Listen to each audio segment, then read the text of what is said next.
Good afternoon, everyone. Welcome to today's session of Venezuela, Crisis, Change, and Consequences, our Spring 2026 series hosted by Columbia University's Institute of Latin American Studies. My name is Eduardo Moncada. I'm an associate professor of political science at Barnard and Columbia and director of the ILAS. Over the past several weeks, this series has moved through the crisis layer by layer. Our first panel situated the current moment in the history of U.S.-Venezuelan relations. Our second examined the human costs of mass displacement. And our third most recently took up the course of infrastructure underlying the crisis of policing and state violence. Today, we shift from structural dimensions of the crisis to a question that is, in many ways, one of the most consequential and most uncertain: what comes next? What possibilities remain for democratic transition, for rebuilding civil society, for charting a political future in a country whose institutions have been hollowed out? This is a panel that bridges rigorous academic analysis with on-the-ground practitioner insight. Allow me to briefly introduce our three speakers and our moderator before turning it over. Our first speaker will be Vicky Murillo, who's a professor of political science and international and public affairs at Columbia University and former director of the Institute of Latin American Studies. She's one of the leading comparative political scientists working on Latin America with deep expertise on distributive politics, institutional weakness, and democratic erosion. Among her many books is Understanding Institutional Weakness with Daniel Brinks and Stephen Levitsky, and Non-Policy Politics with Ernesto Calvo. David Smilde is the Charles A. and Leo M. Favret Professor of Human Relations and Chair of the Department of Sociology at Tulane and Senior Fellow at the Washington Office on Latin America. He's one of the leading U.S.-based sociologists working on Venezuela, with more than 3 decades of research in and out on the country. He's currently writing Venezuela's Transition to a Liberalism, a 2-volume work using Weberian conflict theory to analyze the Venezuelan case. The co-editor and editor of several volumes, including The Paradox of Violence in Venezuela and Búsqueda de Justicia en Venezuela. And Roberto Patiño is a Venezuelan social entrepreneur, democracy advocate, and the co-founder and president of Instituto 2100, a think tank focused on democracy, migration, and technology in the Americas. He founded the grassroots network Mi Convive, focused on violence prevention and community empowerment, and Alimenta la Solidaridad, which has delivered more than 20 million meals through a network of community kitchens run by over 4,000 women volunteers. He's a World Economic Forum Young Global Leader, and his writing has appeared in the New York Times and Project Syndicate. He holds degrees from Harvard, ETH Zurich, and the Universidad Simón Bolívar. And he was most recently a visiting scholar at our Institute of Latin American Studies as well.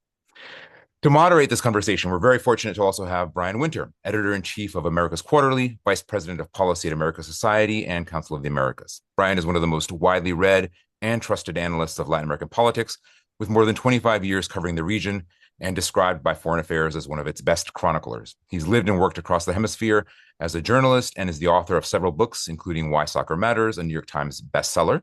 And he brings both analytical rigor and a journalist's instinct for getting to the heart of what matters.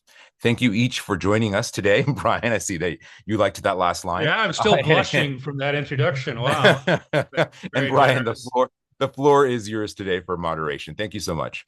All right. Well, Eduardo, thank you so much for that introduction. Thank you to ILAS for the invitation. Just to say what a privilege it is to be here with 3 people who I know and admire. And I'm personally just very curious to hear what they have to say, because I think all of you will agree that 2026 for Latin America has been anything but quiet. So without further ado, I pass the floor to Vicky. Thank you, and thanks for the invitations. It's great to be back at the ILAS. In talking about democracy in Venezuela, I think, unfortunately, as we were saying before, it's impossible to ignore the United States and the U.S. relations to Venezuela and to the region. And it's interesting that if we look at the 19th century, starting with the now famous Monroe Doctrine from 1823, Americans for the Americans, the idea that the U.S. was going to impose its hegemony in the hemisphere as it occurred with the Spanish-American War was to say Europeans out. So the interesting thing about the period of U.S. hegemony between the Spanish-American War of 1898 and World War II is that there were tons of U.S. interventions, especially in Central America and the Caribbean, but not in South America, where Venezuela is. In fact, in 1902, Venezuela suffered a blockade by European creditors, and the U.S. did nothing about it. We get to the Cold War period between World War II and 1989 with the fall of the Berlin Wall.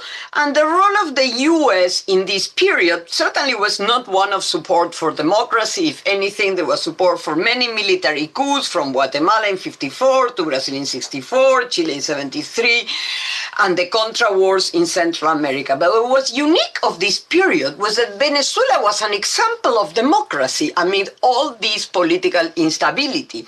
Since the 1958 Punto Fijo Pact, Venezuela was the model for those seeking to democratize the region. It was also a model for the United States with the Alliance for Progress, and famously JFK visited the country in 1961.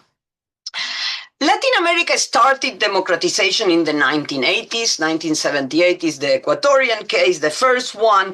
And all of the countries that moved towards democracy, maybe with the exception of Argentina, look at the example of Punto Fijo and the pacted democracy of Venezuela, also to the Moncloa Pact in Spain. So the majority of the transitions to democracy were to a certain extent negotiated. Then hits the Washington Consensus, right? Like between the fall of the Soviet Union and 2001, the region shifts to market reforms, and more importantly, the United States becomes a big supporter of democracy and free trade. Now, Venezuela again becomes the exception. In 1998, elects Hugo Chavez, who's going to lead a process of rupture with the Washington Consensus and start what we call the pink tide. It's also exceptional in starting a process during the 2000s of gradual democratic erosion, an incremental process that does not allow us to say exactly when democracy ended and competitive authoritarianism started. Again, an experience that can also serve as a model for other countries, unfortunately. So in this context, what had been the efforts of democratization? Many efforts of either like boycotting elections, protesting and mobilizations in the 2010s with huge repression rather than power alternation. And in the last effort of democratization with US pressure under President Biden really brought an election that was won by the opposition in July 2024, and Roberto can talk more about it.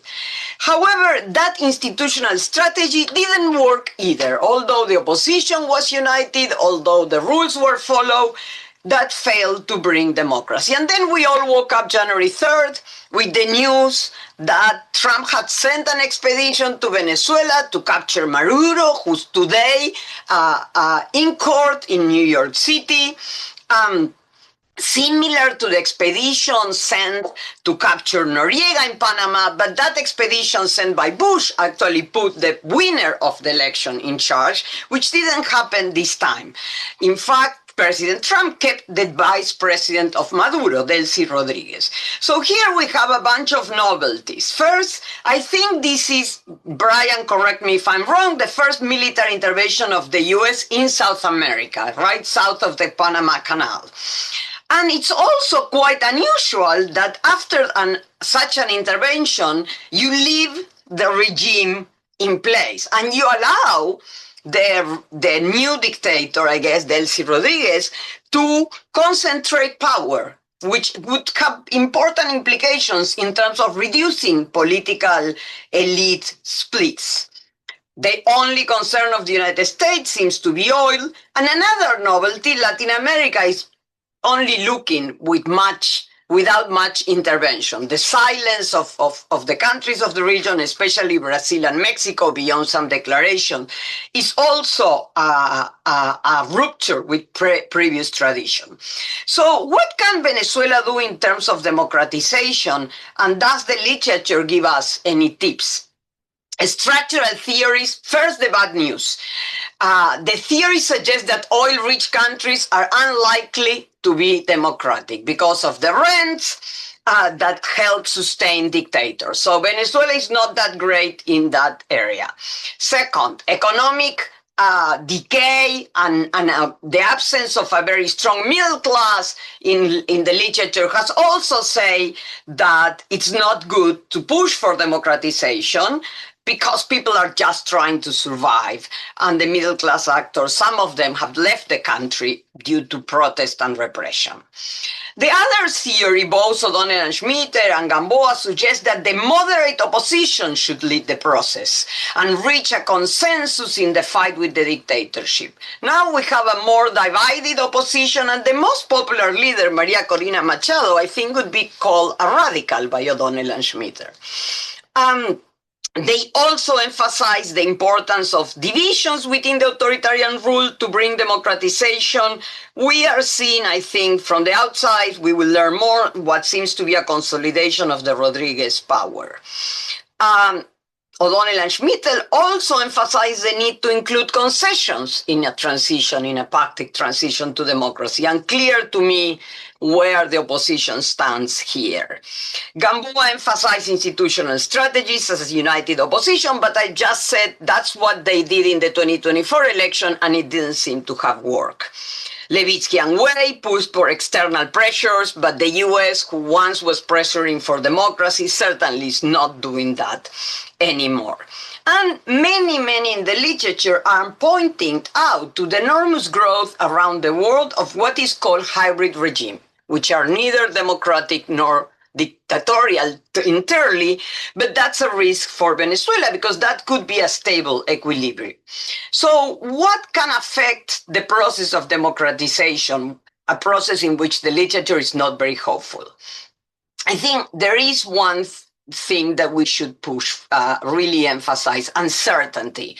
Uncertainty in any transition is the crucial characteristics. And we have many shocks. We have exogenous shocks. The war in Iran. The war in Iran has increased the price of oil and the price of gold, two products that Venezuela produces. And it could create economic uncertainty. So it could serve to consolidate Delcy Rodriguez or to weaken her grip if the world enters a depression. Consolidation of the regime could allow competitive election if they think they can win, and they can get concessions if they lose. So I think that's also something to put on the table. Venezuela democratic tradition is very strong. I think that's a difference from many other cases of hybrid regimes. This is a region that in general is democratic, and South America has tended to be democratic since the transition, and Venezuela has a very strong democratic transition. Now, how can that play out? I hope my co-panelists explain us. An exogenous shock that I was thinking about and I would like to hear is, if Machado really returns beyond announcing her returns, what would be the impact of her return, of potential mobilization around her return, and potential repression? Right? That we've seen some organization, but it's still not huge mobilizations. I think, again, that I want to emphasize that all transitions involve high uncertainty, and the agencies of actors is the crucial variable to explain where they end. And I hope my two co-panelists tells us more about what will happen in that round. Thank you. Thank you, Vicky. You know, you point out just how unusual this was. And I still think back to, if at any point prior to January 3rd, you had told me that the US military would go into Caracas and extract Nicolas Maduro without any casualties or deaths on the US side, and that they would leave Delcy Rodriguez and the rest of the Chavista regime in place, I would have never believed you. But in any case, let's get to our next panelist. David, you have the floor. Okay, well, thank you. First, thank you, Eduardo, for organizing this, and Vicky and Brian for moderating, and Roberto for participating as well, and all of you for connecting. It's great to talk about this with ILAS. Okay, so I was asked to talk about a bunch of things, but I'm going to kind of follow on what Vicky is talking about and talk about opportunities and obstacles. I will say, yeah, this is like an entirely new sort of world. I was telling the panelists before we started here that my last publication on this on Venezuela basically said that Chavismo doesn't really pay attention, or didn't during the Maduro period, didn't pay attention to what the U.S. did, or it had no real impact on whether they were more authoritarian or more democratic. What they paid attention to was the opposition. But now we're in this world in which they pay exclusive attention to the Trump administration, and the opposition is basically sort of marginalized from the game. So, okay, so let's just talk about what are the obstacles and opportunities for a democratic change in the context that we have. I think, the obstacle, one thing that has not changed, is that we have a government, the Chavista government, that has a lot of leaders who benefit from the way things are, that benefit from the regime, and they rightly feel that they have targets on their backs. No, all this remains. No, I think all of the information that we heard during 2025 regarding the Venezuelan government actually being a cartel directed by Nicolas Maduro, that was nonsense. However, the idea that this is a state penetrated by illicit economies, no, that has a lot of corruption going on, that is actually true. It's not articulated into anything that you could call a cartel, but there is massive illicit economies in Venezuela, and most government officials in some way benefit from these. These are people that many of them themselves are sanctioned. So in other words, they know that they're on a map of international stakeholders. Some of them are part of the ICC cases, that are looking for justice for past violations of human rights. And many of them are the subject of investigative journalism and NGO reports that have sort of uncovered their corruption scheme. So they know that what they're doing is known, and they feel like they have a target on their backs. I think that's a huge impediment to their willingly democratizing. On the other hand, we have an opposition that is currently led by someone with a history of intolerance towards Chavismo. I think what Maria Corina Machado did in 2024, 2023, and 24, I think was quite admirable. She led the country on an electoral path. She faced obstacles, did not end up calling for a boycott. She actually stayed the course with that, and I think that in itself is really very worthwhile to note. However, during this time, her discourse really did not change. She continued to talk about Chavismo in absolutely negative terms. Talks about Chavismo is basically, the only thing to do with them is demand justice and rid them of the levers of power. No, this, I think, is an opposition. And this is one of the reasons that the opposition led by Maria Corina has been marginalized from power by the Trump administration, that just sees it as something that would be too divisive for what they want, what the Trump administration wants. And so there is that problem. I think Maria Corina Machado came to be leader of the opposition through a completely legitimate path, through primaries, through activism, through engaging the people. And I think she is the rightful leader of the Venezuelan opposition. However, the content of that message rings loud and clear to Chavismo, and for many of them, she is not an acceptable leader, and her presidency would not be acceptable to them. And so that's a real impediment right now.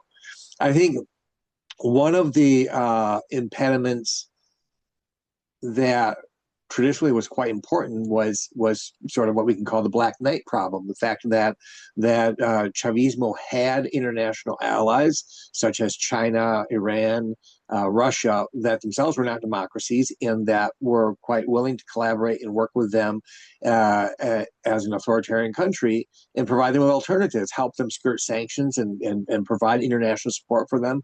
I think that was really quite essential in a number of things. This was what, my colleague Jeff Ramsey and I sort of concluded that was the problem that happened in the 2019. That was one of the problems. The 2019 effort at negotiation was that Chavismo didn't feel that much pressure because they had plenty of international support. Now, this is one thing that has changed. The Trump administration has basically forced the Delcy Rodriguez government to start breaking or start disassociating themselves from these other ties. No, it's not an easy process, but it's quite clear that this is their power, their ability to provide an alternative to sort of Western democracies is no longer what it was, and that I think is a really important point.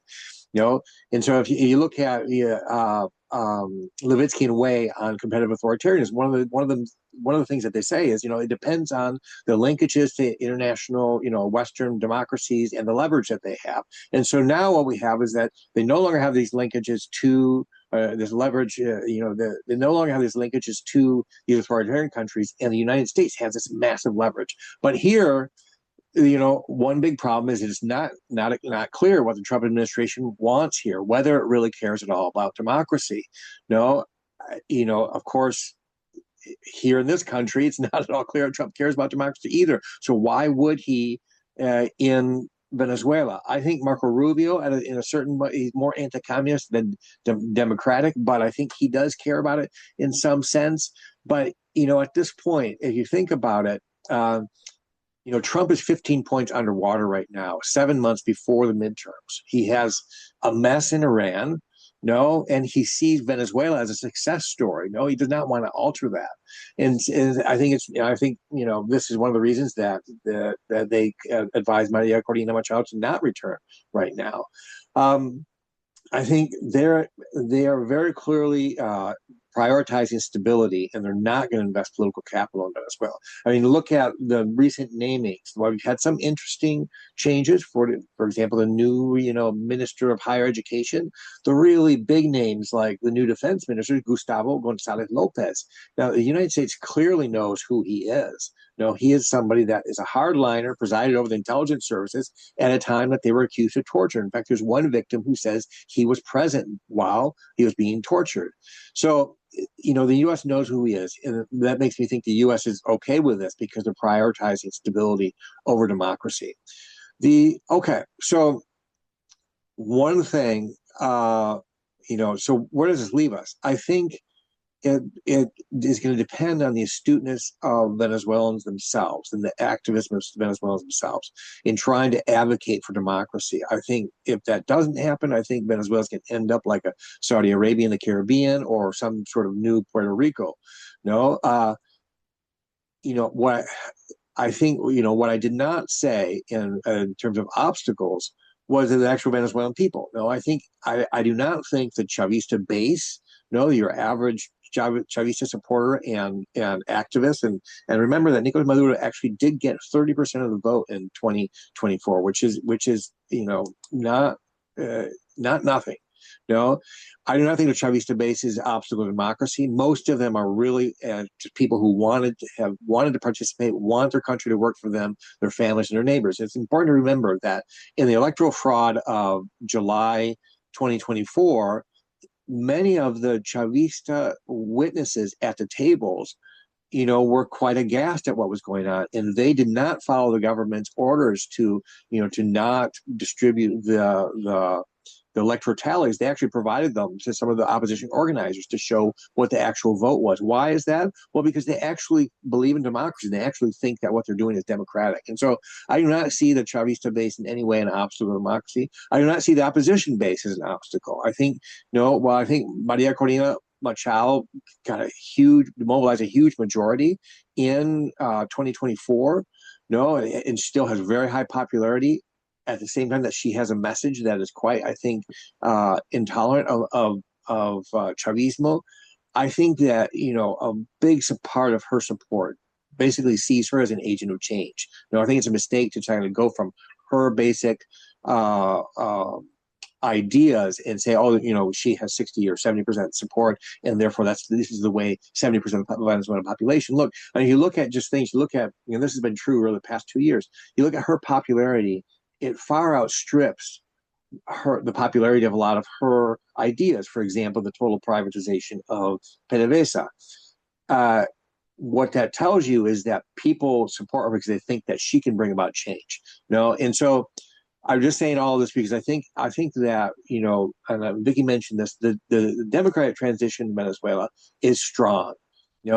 That is not enough to bring it back to democracy, but it is enough to make me say that the population itself is not an obstacle. I think it's much more an issue of people that are in power, of political leadership, and that I think is something that can actually be workable. We'll see. I mean, I think it's difficult. I think.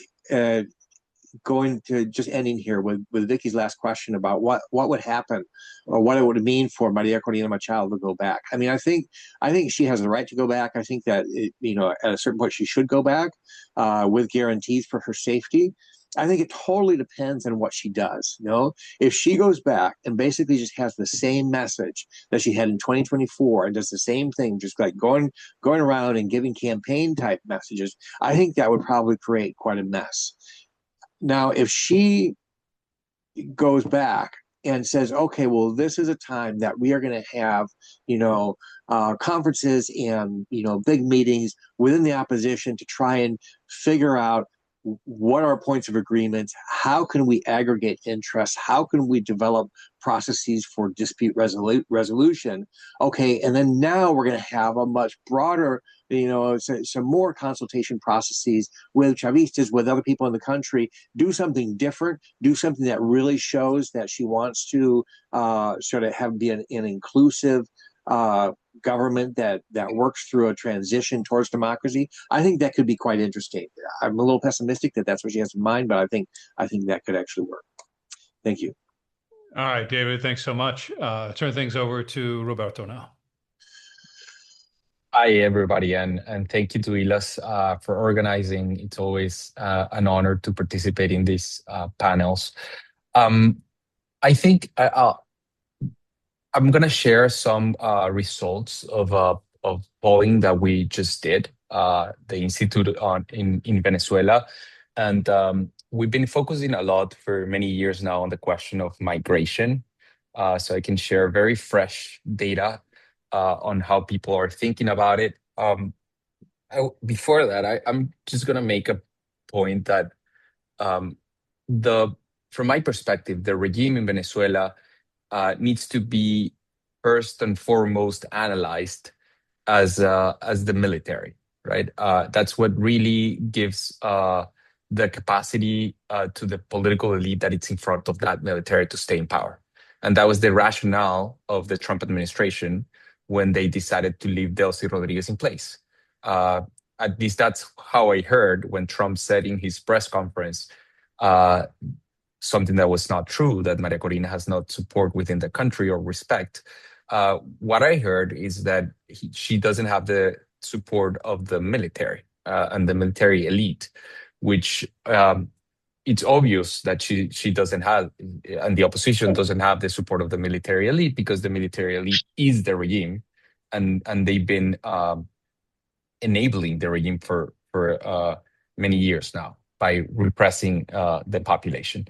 So that being said, just to add to the conversation and context a little bit about the voices of Venezuelans, people I hear who are in the communities, but also by way of polling, I can say that Venezuelans in general are optimistic, but very critical of the country's situation right now.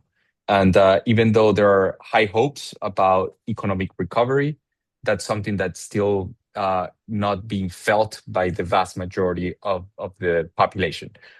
In our numbers, only 6% of the population think that the country is doing well. About a third of the country believes that things are slightly better than they were in December 2025 before the capture of Maduro. But in general, they believe that even things are a little bit better. The situation is not good. Around 70% of Venezuelans expect the economy and the democratic conditions to improve. I've seen similar numbers in other polling, one that Mark Fernstein was leading a couple of weeks ago. But something also really important, giving a double click on the economic situation, is that people feel that the income insufficiency is extremely high. So 72% of Venezuelans report that their income is not enough to cover very basic needs, right? And only 3% of the population have income that's above of what they need and that they believe that they can save a little bit of money, right? But 72% are saying they cannot still cover basic needs. In terms of migration, um, what people express reflect or is very coherent with the previous point, because it reflects people who are cautious or cautiously optimistic, which means that a lot of people place their migration plans on hold. Um, However, that doesn't mean that people are discarding the possibility of migrating if things don't improve significantly and if there isn't democratization of the country as well. Um, so far, that hold that people have placed on their migration intentions is mainly driven by hopes of economic recovery. But you know, skepticism about the return of democracy in this situation appears to be the main driver for those who still are considering migrating. And very importantly, the population, the subpopulation that's most likely to migrate and to keep having migration intentions are young people, right? People that the cohort between 18 to 24 are 20%, 20 percentage points above the national average. And also, obviously, people who don't have a formal job are 8% above the national average. And those who believe in democracy are 16% above the national average. Something also relevant in the polling is that Spain has substituted the US as the preferred destination, increasing significantly, while the US has decreased as well. So Spain, from polling we did in 2024, grew from 22% to 38%, while the US declined from 22% to 15% of the intention and the desire to migrate in terms of country. With respect to political leadership, there are no surprises there, and something that both Vicky and David have mentioned. Maria Corina Machado continues to be by far the most respected politician in the country, and with the highest levels of support. But you're starting to see that the relatively small population that still supports Chavismo is increasingly identifying themselves with Delcy Rodriguez. So it seems like she's consolidating at least the support of the base that they still have in the country. So I would leave it there to open more space for conversation and Q&A, as I believe that having the voices of Venezuelans in some way represented in the conversation is also very important. Yeah, no doubt. Thank you, Roberto. I have a simple question with complex answer that I'd like each of you to try to take on, which is, what do you think a transition to democracy would look like? And as a corollary to that, and we've all highlighted the uniqueness of this situation, but is there any model out there that might be comparable to what, not what is ideal, but what you think is possible under these circumstances? And Vicky, why don't we start with you? I mean, my first answer to this is that Venezuela will provide a model like it did before. Venezuela was quite exceptional both in the transition literature and in the democratic erosion literature in the region. So I don't think we can imagine what will happen, but I am hopeful that Venezuelans can. So that's my first reaction. my second reaction is that given the correlation of forces, it certainly will have to be a negotiated transition. I mean, that's what we know. And one where the opposition will have to some extent, accept some concessions. I mean, I'm thinking now of Poland before the fall of the Soviet Union, right? That was, I mean, it's a little bit of a different case, but one in which there were significant concessions for the elections that warranted to the regime that they would keep power. I mean, then because the Soviet Union fell, the whole thing accelerated. But it was a quite negotiated transition given the power of the military in Venezuela. The only thing that I can see in the immediate future shaking the situation that I have not mentioned are the November elections in the United States. So if suddenly the Republicans do a pretty bad election and lose control of both houses, Trump's influence in Venezuela is going to erode pretty significantly. And so that is going to be a game changer for Venezuela, I think. I'm not sure in which direction, but I think it's important to put that on the table. It's funny that qualifier you add at the end. I mean, if anything, historically, second-term U.S. presidents who, they tend to focus more on foreign policy. Trump's unusual for, any number of reasons. But it's not clear to me what the impact of a, but what I'm saying is that if the Republicans don't do well in the elections, the reading of the Venezuelan military will be that Trump's power has eroded, and that it will be more costly for him to impose concessions. Yeah. And that is going to affect the bargaining within Venezuela. That's my guess. I mean, David and Roberto can say more. Okay, so let's go to David. David, same question for you. Okay, yeah. How do you think about a transition? What would it look like? And are there any other models in the last 100 years that point us in the right direction? I mean, I think the the model that most people talk about is the Spanish transition, which was a very long transition, 7 years.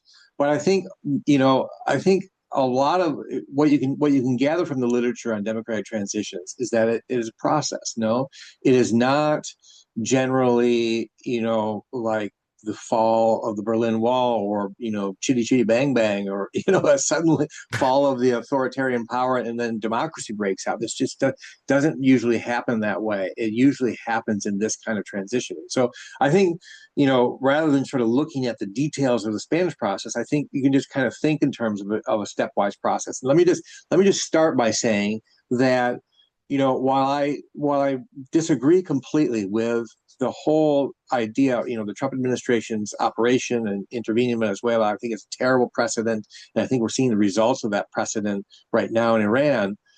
I do think that a couple of things are right. I think this idea of having a slower transition, that's quite consistent with the literature on democratic transition as well as peacemaking processes. So that I think they actually got that right. Starting with economic stabilization, I think that is a good place to start. And I think Roberto has mentioned that how important that is in the polling. And you really have to be there and live there to understand what it means for what people have gone through. The people that are there have gone through in economic terms. It just a deterioration of standard of living has been extreme. And so that is absolutely the place to start. And then institutional reform. I mean, I think, a couple of things that could happen, that one thing that could happen happen tomorrow. And that is to sort of lift, for example, the internet blockages on independent media. I think there could be media reform that would give people a sense of sort of democratic transition. Then there could be an effort to reform the National Electoral Council and start reforming the electoral institutions. That would give people a sense of moving to democracy without the necessity of putting a date for an election, which I think would suddenly, polarize, the whole political sphere. I think after that, Roberto, mentioned the importance of the military. Without a doubt, I think, there's been this long-term process of incorporating the military into sort of the government and a partisan project. Military reform would have to be next. No, and then I think there's transitional justice. Now I think there's a couple of mistakes or that people commit, a very common misunderstanding of transitional justice. And one is that it's something that happens after a transition. Well, that's not really true. Actually, transitional justice in many cases, is a part and parcel of that transition. Actually, we've had this amnesty law. Amnesty is just kind of this blunt instrument. But, an actual process in which you have reform institutions, you have justice served, and you have, individual processes pushing for justice reform. That's something that in fact, already has started happening. The past couple of years, there have been people that have been working on cases in which families of victims of police violence are searching for justice, and those things end up push for justice reform. I think there's a lot more to say about that. I could go into more depth, but I think the return of opposition politicians, I think, would be really important, and then the engagement of sort of what we can think of as the middle powers. I mean, I think the Trump administration, its commitment to democracy, it's like the 800-pound gorilla in the room. It's not clearly committed to democracy. It sort of overwhelms everything else right now. But I think a year from now, that might not be the case for the reasons that have been discussed, the midterm elections. I think, engagement is sort of middle powers, so the EU and regional powers. I think that all of which have showed interest from 2018 2024 with not great success but interest, and now we're in this new situation. I think their advocacy and their support would be key, and throughout all of this I think there's got to be some sort of independent structured dialogue and negotiation process. There is this effort that comes from the government, it's created by the government. That's good, that's fine. Well, we need something more independent, that could sort of develop these processes. So I think this kind of go slow, stepwise process is the way to go. No, I think we need to see actual progress. I think we haven't seen that in the past couple of weeks, or at least the last month. And I think some of that pessimism, I think, is sort of becoming broad. But I think, the stepwise transition, there are no miracles here. No, there are no heroes and villains. These are all, people with a normal set of vices and virtues. And I think trying to get them together, work on the stepwise process of reinstitutionalizing, moving towards democracy is the way to go. Thanks, David. Roberto. Yeah, I think I'm concerned about the direction where things are heading. And I'm concerned mostly because I see that the initial signals that a political transition was on their way have been slowed and are not the priority being discussed both by the regime and the US, who right now have, let's say, like the most influence in the events that are happening in country, right? And what I'm referring to is that obviously I was very happy to see many friends and colleagues get out of prison in Venezuela. There's still many that haven't been released. With the amnesty law, the past week, I've been hearing that the Fiscalia, the Attorney General, is appealing the amnesty law that it's being granted to people that I know are just civil society leaders, people who are grassroots leaders. So it seems to me that there's still tensions within the regime on which direction this should go, and that opening might be being diminished from their side. So that's a very concerning trend for me. And also, I will add that the pressure that the US is putting on the regime and the influence it has. I agree with David when he said that it's probably Marco Rubio who's, driving that, policy in terms of thinking that maybe a democratic transition should also be part of the equation and not just the opening of the oil sector and the mining sector and so on. And I think there's another important deadline approaching, which is that Marco Rubio is set to be one of the leading candidates to be either presidential or vice president candidate in 2028. And from my limited understanding of US politics, you cannot be at the same time a candidate and a secretary of state. So the deadline for Marco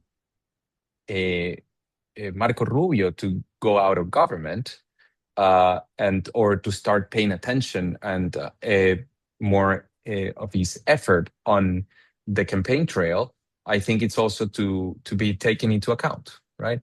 Not only the midterm elections.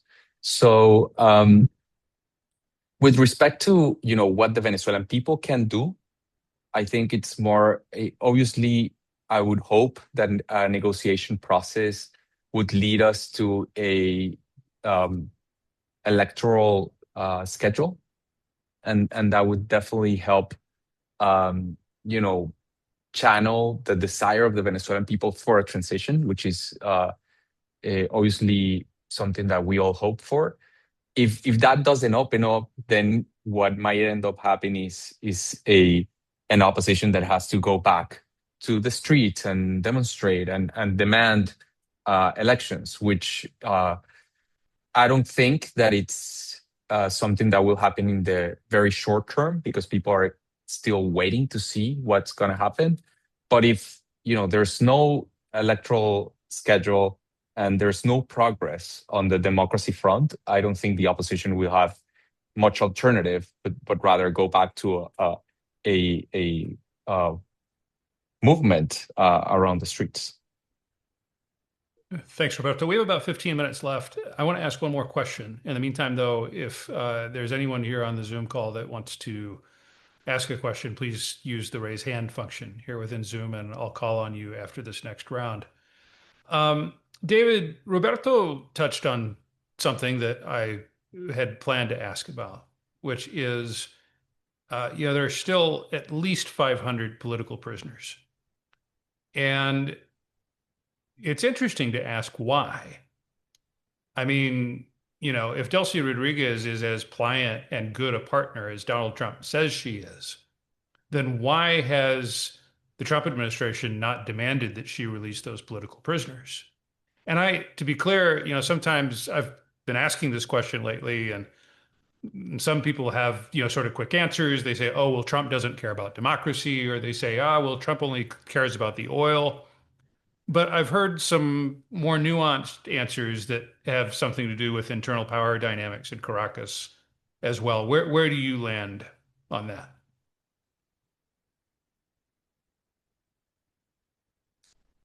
That's a really good question. I don't have inside scoops on the internal power dynamics in Caracas, and so I don't really know how to answer that question.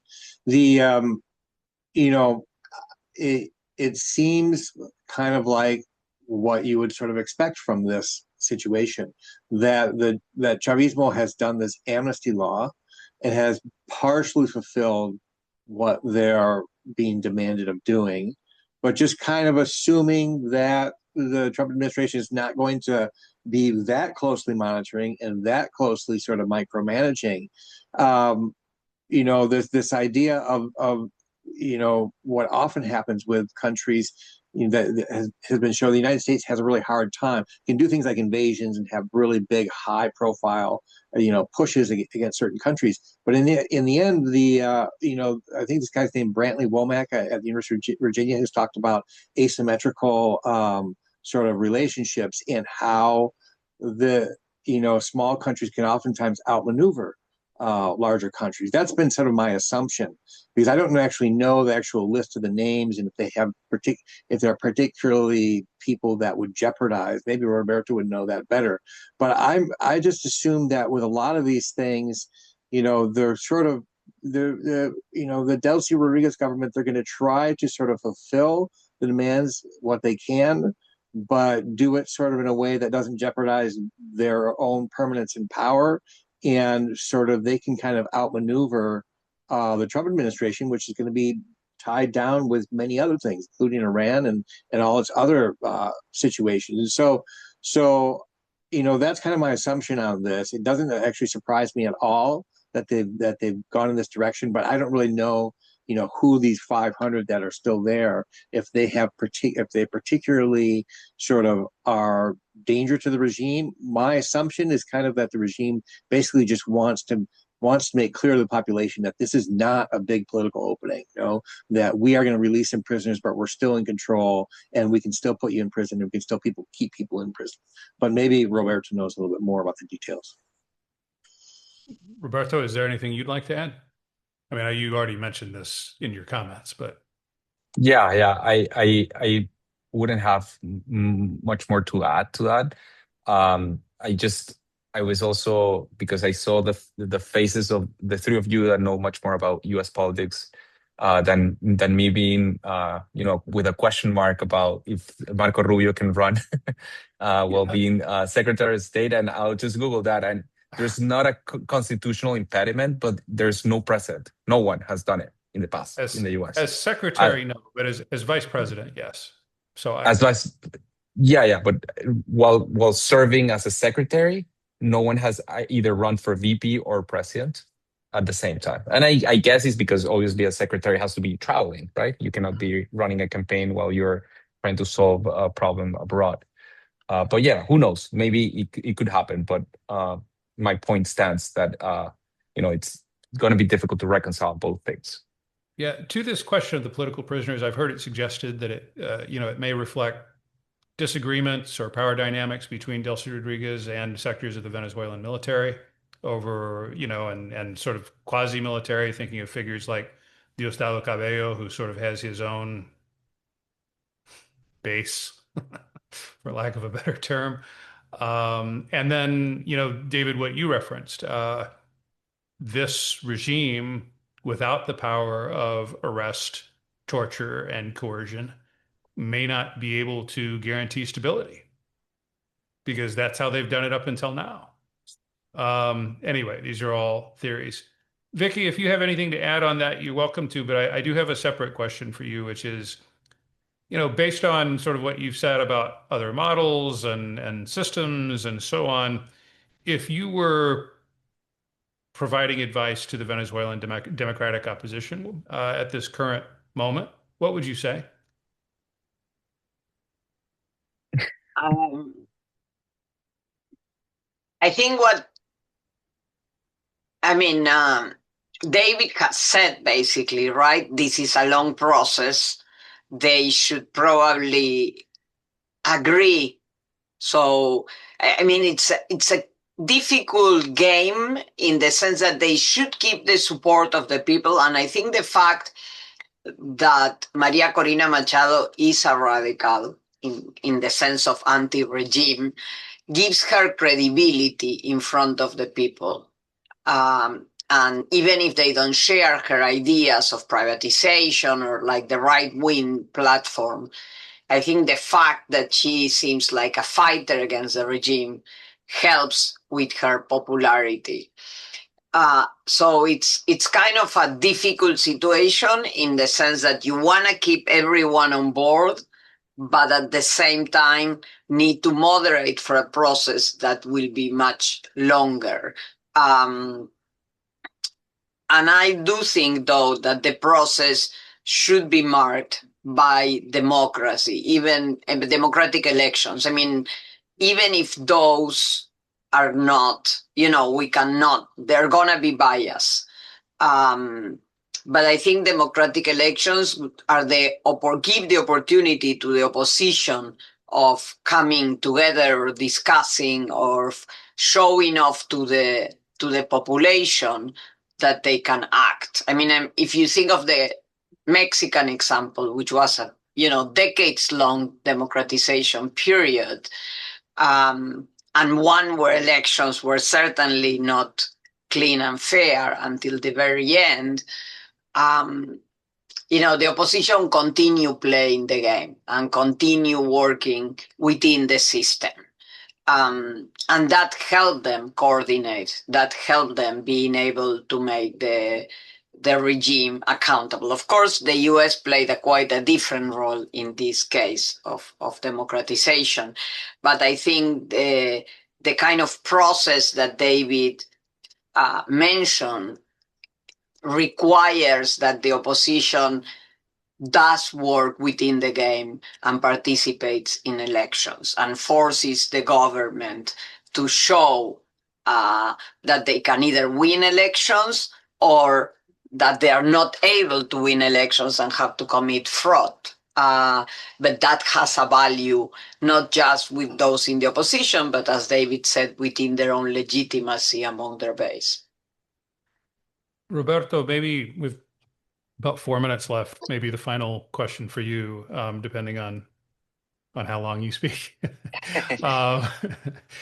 Your polling, did it suggest at all, maybe between the lines, whether Chavismo might still have a chance at winning an election if it was held in 18 to 24 months' time? I mean, if people are more focused on issues of security and hunger, right, and economic survival, and this regime, or what's left of it, manages to deliver in a meaningful way. I mean, there's some estimates that now the economy may be growing at like a double-digit pace. What do you think? I mean, another way of asking that would be, what do Venezuelans most want at this stage, based on what you saw and heard? Yeah, my impression is that it's going to be very difficult for Chavismo in a free and fair election to win.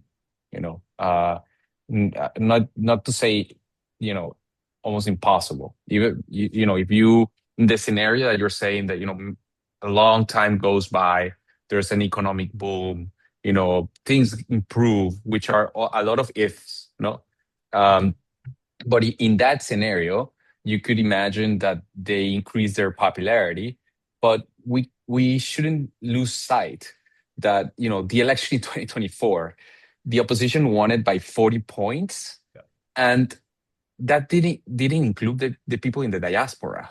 They were not allowed to vote, and it was an election with no access to the media for the people, for the opposition, with opposition leaders being imprisoned.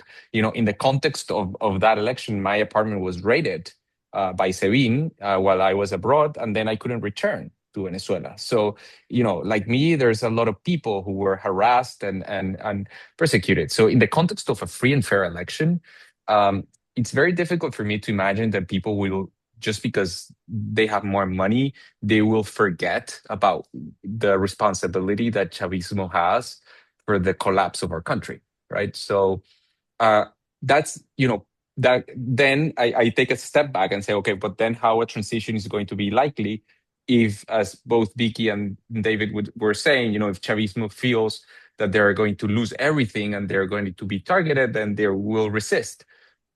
And I think probably there is the core question that the Venezuelan society has to deal with, is that our political system is a very winner takes all system, and Chavismo is to fault. They proposed the system that way, and they wanted it that way, and now it's goes against them, obviously. And I think that probably for Venezuela, we need a political reform on which people can, ideas and obviously the context of the rule of law, not people, accused of human rights violations but in the context of the rule of law, people can coexist independently of what they believe in, right? And that we avoid having, a next chapter of authoritarianism or repression against anybody in our country. What a privilege to moderate this panel. I learned a lot. Eduardo, would you like to say any final words? Brian, I just want to thank our panelists, Vicky, David, Roberto, for some amazing comments and insights. Like any good panel, I think it left me with a few really interesting answers and a lot of questions to think about moving forward. And so I guess that underscores the fact that we have to have more of these conversations moving forward, and we surely will. So I want to thank all of you and Brian as well. Thank you for moderating today's panel. And I want to thank all of the audience as well for joining us and for participating in these conversations with us. So thank you so much.